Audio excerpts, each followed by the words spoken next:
Hello बच्चों,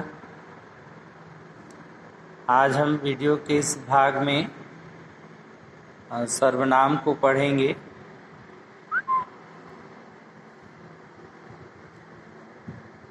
आइए इस चैप्टर को पढ़ते हैं। दीपा, शिखा, क्या तुमने पहले भी मेट्रो में सफ़र किया है? शिखा, हाँ दीपा, मैं अपने मम्मी पापा के साथ कई बार मेट्रो में सफ़र कर चुकी हूँ। दीपा, अच्छा, मुझे तो आज पहली बार मेट्रो में सफ़र करने का मौका मिला है। शिखा, हाँ, क्योंकि तुम अभी दिल्ली में नई आई हो। दीपा, सही कहा तुमने, वास्तव में मेट्रो तो बहुत आरामदायक है। शिखा, हाँ दीपा, अब हम मेट्रो के द्वारा हर जगह आसानी से पहुंच जाते हैं। दीपा, वाह दीपा, आज तो मेट्रो में बैठकर मजा आ गया। उपरोक्त वार्तालाप में सभी रंगीन शब्द किसी संज्ञा शब्द के स्थान पर आए हैं। ये सर्वनाम शब्द हैं, यानी जो भी यहाँ पर सेंटेंस में ये कलरफुल वर्ड है तो ये संज्ञा के स्थान पर आए हैं, और संज्ञा के स्थान पर जो शब्द आते हैं वही सर्वनाम कहलाते हैं। सर्वनाम का अर्थ आता है सभी का नाम। सभी का नाम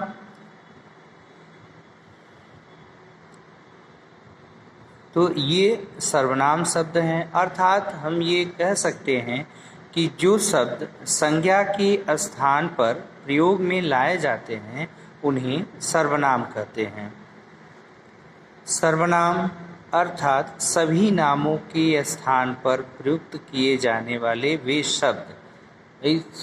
सर्वनाम अर्थात सभी नामों के स्थान पर प्रयुक्त किए जाने वाले जो शब्द हैं वे सर्वनाम हैं।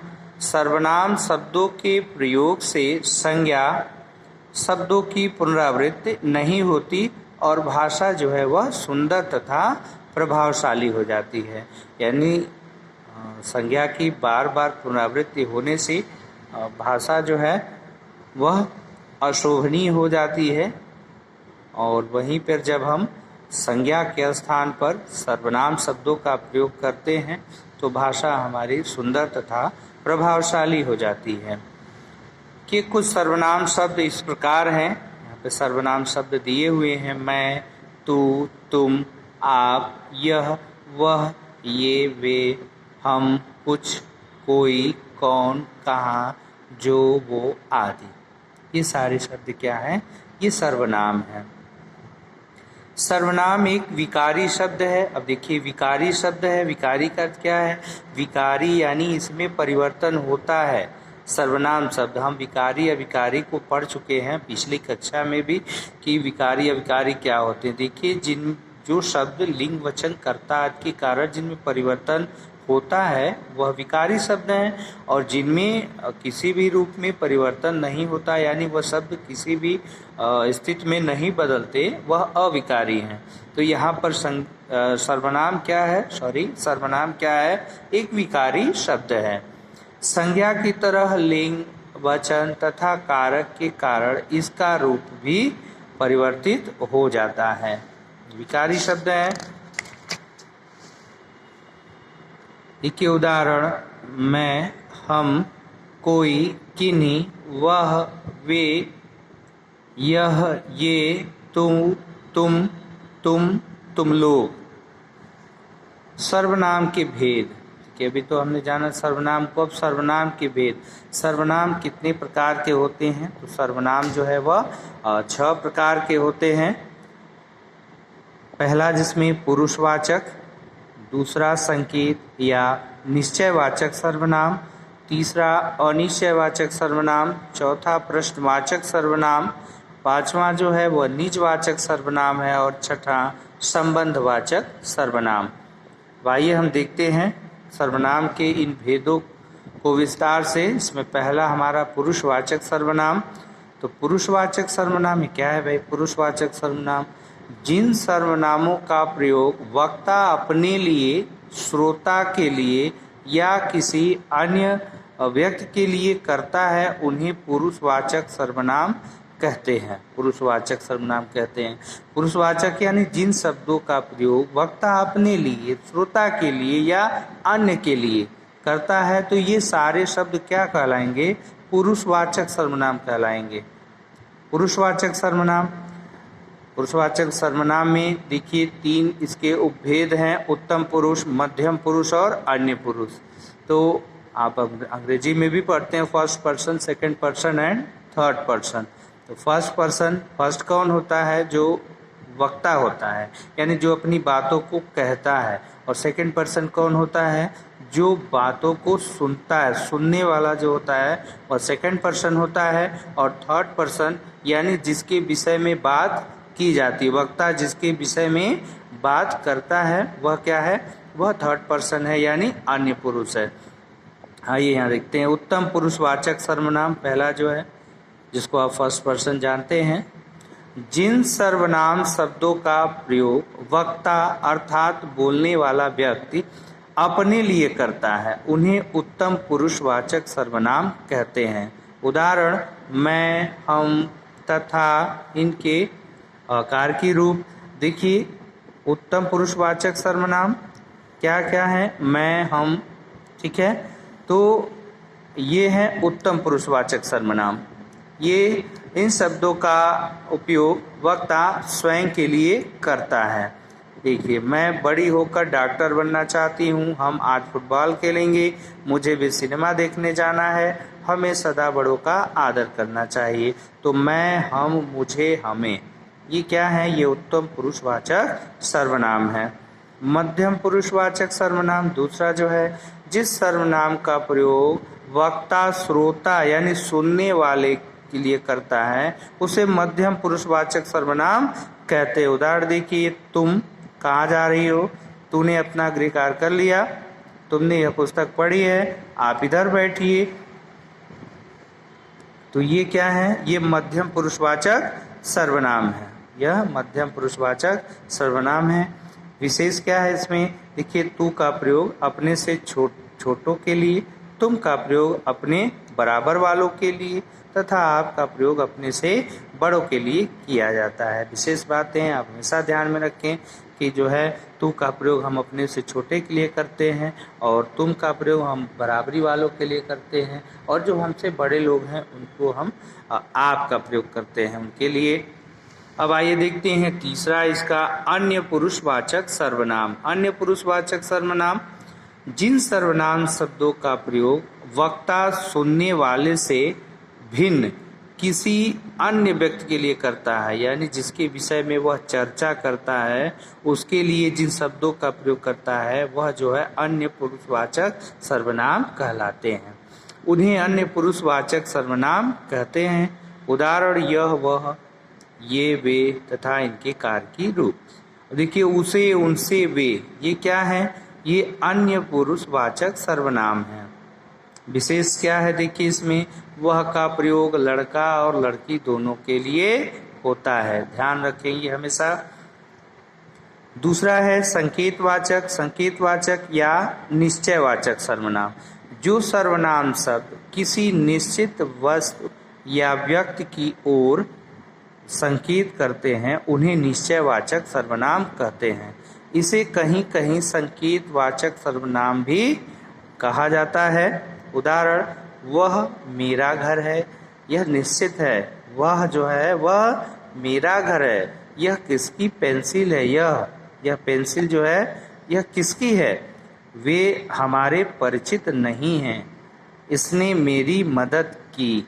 यानी ये वह, यह, वे, इसने, ये जो भी हैं यह निश्चयवाचक सर्वनाम है। यह निश्चयवाचक सर्वनाम है। विशेष वह तथा वे का प्रयोग निश्चयवाचक तथा पुरुषवाचक दोनों सर्वनामों में किया जाता है। यह अपवाद है, विशेष है, इसमें ध्यान रखेंगे हमेशा कि वह तथा वे का प्रयोग निश्चयवाचक तथा पुरुषवाचक दोनों में किया जाता है। अनिश्चयवाचक सर्वनाम तीसरा अब हम पढ़ते हैं। अनिश्चयवाचक सर्वनाम जिन सर्वनाम शब्दों का प्रयोग किसी अनिश्चित वस्तु या व्यक्ति के लिए किया जाता है उन्हें अनिश्चयवाचक सर्वनाम कहते हैं। यानी देखिए, बाहर कोई खड़ा है, मुझे कुछ खाने को दो, भूख लगी है, आज हम कहीं घूमने जाएंगे। तो कोई, कुछ और कहीं क्या है? अनिश्चित है। कोई खड़ा है, कौन खड़ा है पता नहीं है, अनिश्चित है। कुछ खाने को दो, क्या खाने को दो? कुछ निश्चित नहीं है, रोटी चाहिए, दाल चाहिए या मिठाई चाहिए, तो यह निश्चित नहीं है। कुछ खाने को दो। आज हम कहीं घूमने जाएंगे, कहीं जाएंगे घूमने, लेकिन ये निश्चित नहीं है कहाँ जाएंगे। तो यह कोई, कुछ और कहीं जो है अनिश्चयवाचक सर्वनाम है। विशेष कोई शब्द का प्रयोग प्रायः सजीव के लिए और कुछ का प्रयोग निर्जीव के लिए किया जाता है। हमेशा ध्यान रखेंगे कि कोई शब्द का प्रयोग जो है वह सजीव के लिए और कुछ शब्द का प्रयोग जो है वह निर्जीव के लिए किया जाता है। प्रश्नवाचक सर्वनाम, जिन सर्वनाम शब्दों का प्रयोग प्रश्न पूछने के लिए किया जाता है उन्हें प्रश्नवाचक सर्वनाम कहते हैं। पर ध्यान रहे कि हर प्रश्नवाचक शब्द सर्वनाम नहीं होता। केवल वे ही प्रश्नवाचक शब्द सर्वनाम होते हैं जिनका संभावित उत्तर संज्ञा या सर्वनाम में मिलता है। यानी जिसका संभावित उत्तर क्या हो? संज्ञा या सर्वनाम या नाम हो। यानी संज्ञा आप जानते हैं किसको कहते हैं, और सर्वनाम यानी जो संज्ञा के स्थान पर प्रयुक्त होने वाले शब्द हैं। उदाहरण देखिए, तुम कहाँ जा रहे हो? तो कहाँ जा रहे हो भाई, जगह का नाम बताएगा, सेंटेंस से पता चल रहा है कि हम कहाँ जा रहे हैं। दिल्ली जा रहे हैं, कलकत्ता जा रहे हैं, बम्बई जा रहे हैं, या मार्केट में जा रहे हैं। तो यह कोलकाता है, तो कोलकाता यहाँ संज्ञा में मिला उत्तर संभावित। तुम क्या पढ़ रहे हो? तो कहानी, ठीक है।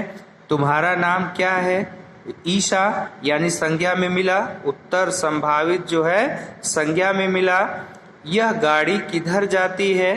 तो गाड़ी जो है मुंबई जाती है, इसका भी उत्तर जो है संज्ञा में। यानी जहाँ ऐसा होता है वहाँ पर जो है प्रश्नवाचक सर्वनाम होता है। विशेष कौन शब्द का प्रयोग व्यक्ति के लिए तथा क्या शब्द का प्रयोग वस्तु के लिए किया जाता है, ये विशेष है, हमेशा ध्यान रखेंगे। अब हम आते हैं संबंधवाचक सर्वनाम। जिन सर्वनाम शब्दों का प्रयोग वाक्य के दो वाक्यों को जोड़ने तथा बताने के लिए किया जाता है उन्हें संबंधवाचक सर्वनाम कहते हैं। उदाहरण, जो परिश्रम करता है वह सफल होता है, जैसा करोगे वैसा भरोगे, जिसकी लाठी उसकी भैंस, जो सोएगा सो खोएगा। तो इसमें जो, वह, जैसा, वैसा, जिसकी, उसकी, जो, सो, ये क्या है? संबंधवाचक सर्वनाम है।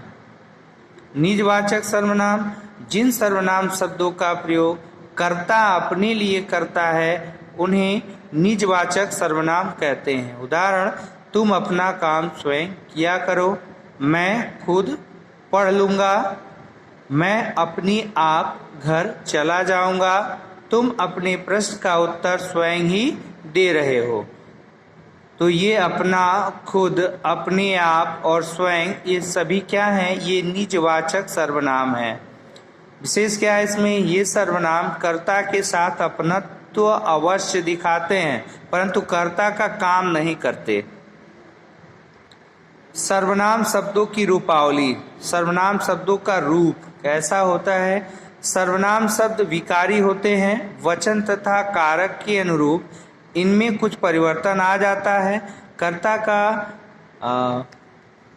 कर्ता कारक में इनका मूल रूप ही रहता है परंतु अन्य कारकों में इनका रूप बदल जाता है।